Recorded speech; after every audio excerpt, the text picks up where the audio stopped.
प्रियजनों, आप कैसे हैं? क्या आप ठीक हैं? यह सुबह का समय आपके लिए कैसा है?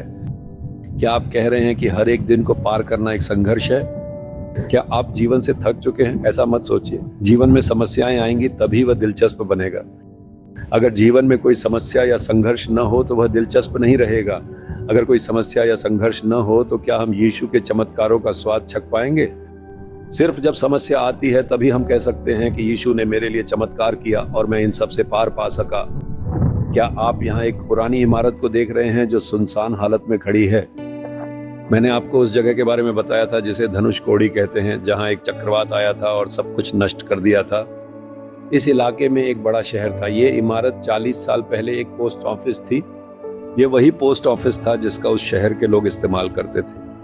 उन दिनों यह इमारत कितनी कार्यरत रही होगी। आज यह सुनसान पड़ी है। एक चक्रवात आया और समुद्र उग्र हो गया, शहर नष्ट हो गया। अब केवल टूटा फूटा भाग ही बचे हैं। कुछ लोगों के जीवन में जब समस्याएं चक्रवात और उग्र समुद्री लहरों की तरह आती हैं तो उनका पूरा जीवन बर्बाद हो जाता है।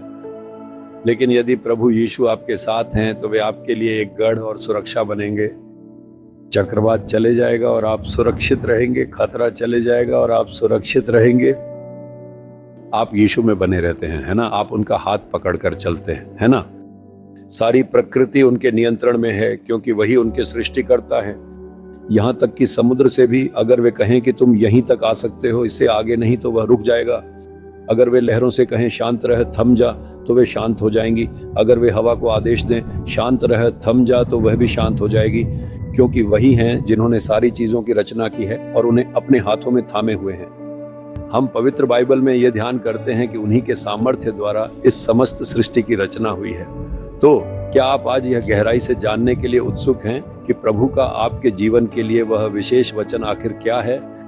यशायाह अध्याय 58 वचन 11 में लिखा है, और यहोवा तुझे लगातार लिए चलेगा और काल के समय तुझे तृप्त और तेरी हड्डियों को हरी भरी करेगा, और तू सींची हुई बारी और ऐसे सोते के समान होगा जिसका जल कभी नहीं सूखता। मान लीजिए कि कोई बगीचा है। उस बगीचा के पास एक नदी बह रही है। अगर उसका पानी अच्छा है तो बगीचा खूब फले फूलेगी। दुनिया में कुछ जगहें सूखी होंगी। एक बार मैं अमेरिका गया था। मैं सैन फ्रांसिस्को से लॉस एंजल्स तक कार से यात्रा कर रहा था। उस यात्रा में मुझे कई घंटे लग गए। सड़क के दोनों ओर लक्षण थे कि वहाँ विशाल बगीचा है, लेकिन वास्तव में वे सारे पेड़ सूखे हुए थे। वे मुरझा गए थे और वहाँ कोई फसल नहीं थी। मुरझाए हुए बगीचे। मैंने उनसे पूछा कि ऐसा क्यों है।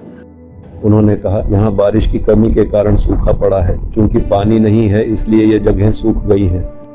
हजारों एकड़ के बगीचे जो पहले फलदार थे और अच्छा मुनाफा देते थे, अब सूख चुके हैं। अगर पानी नहीं होगा तो पेड़ सूख जाएंगे और उनका स्वभाव ही बदल जाएगा। वे पेड़ जो पहले हरे भरे थे और अच्छे फल देते थे, अब सूख गए हैं और नष्ट हो रहे हैं। क्या आप परेशान हैं और कह रहे हैं मेरी जिंदगी भी ऐसी ही है? नहीं, आपकी जिंदगी ऐसी नहीं है। इसका कारण यह है कि प्रभु ने वादा किया है कि आप एक सिंचित बगीचे की तरह होंगे। एक बगीचा जिसे पर्याप्त पानी मिलता है वह उपजाऊ, हरा भरा और फलदायक बन जाता है ना? प्रभु कहते हैं, मेरे बेटे मेरे बेटी, मैंने तुम्हें एक सिंचित बगीचे की तरह रखा है, फिर तुम चिंतित क्यों हो? तुम एक सिंचित और उपजाऊ बगीचे की तरह रहोगे। वह तुम्हें फलने फूलने देगा। मुझे ऐसा नहीं लगता। मेरी जिंदगी गरीबी, कर्ज की समस्याओं, आर्थिक जरूरतों और दबाव से भरी हुई है। मैं हर तरफ से दबाव में रहा हूं और सूखा सा हो गया हूं। क्या आप भी ऐसा सोच रहे हैं? अगर आप अपने जीवन में जीवन का जल यीशु मसीह को स्वीकार करते हैं, अगर जीवन की नदी आपके जीवन में बहती है, तो आपकी जिंदगी भी फलने फूलने लगेगी। इसलिए उनसे कहिए, प्रभु